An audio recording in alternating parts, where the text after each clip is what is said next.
আসসালামু আলাইকুম ভাই। ওয়ালাইকুম আসসালাম। ভাই ধান কতদিন আগে কাটা ছিল? এই 2 দিন আগে তা কি ধানে বান্দা কি বানতে পারেননি? কিছু বান দিছি, কালকে বিকালে বান দিলাম।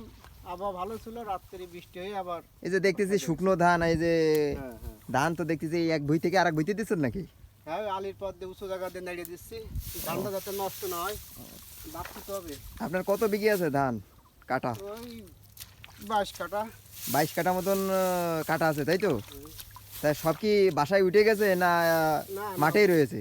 উঠিনি উঠিনি উঠিনি। এই যে দর্শক দেখতে পাচ্ছেন যশোরের মাটিতে ধান একটাও কাটা হয়নি। এই যে খুলে খালে একটা দুইটা ভুঁই কাটা আছে, তাও পানিতে ভিজতেছে। আসলে কৃষক অনেক কষ্টের ভিতরে দিন যাচ্ছে। অনেক কষ্ট আছে। এই যে ভাই প্রবল পরিশ্রম, পরিশ্রম করতেছে বিশাল।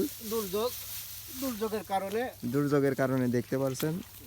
আসলে প্রাকৃতিক কিছু বলার নেই যে আসলে বলার নেই, কিছু বলার নেই, প্রাকৃতিক দুর্যোগের কারণে।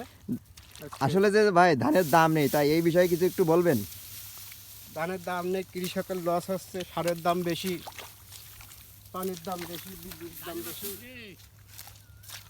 কৃষকের লস হয়ে যাচ্ছে। তো 1400-1500 টাকা করে যদি রেট দিত, তাহলে কৃষক কিছুটা বাঁচত। ব্যাস তো সার টার কিনে যাক আসলে। হ্যাঁ হ্যাঁ, আসলে দেখতেছে না জি, বাঁচত। এখন যে এই যে বাজার হচ্ছে যে যাচ্ছে 1000 টাকা যাচ্ছে, যে আসলে কি 1000 টাকা গেলে কি কৃষক কি বাঁচবে? মনে হয় না, যে না, লাভ না, হবে? না না, আসলে লস লাভ হবে। হবে না। যে সরকারের দৃষ্টি আকর্ষণ করা যাচ্ছে যে ধানের দাম একটু বাড়ানো হোক। হ্যাঁ হ্যাঁ, বাড়ালে কৃষক বাঁচবে। বাঁচবে।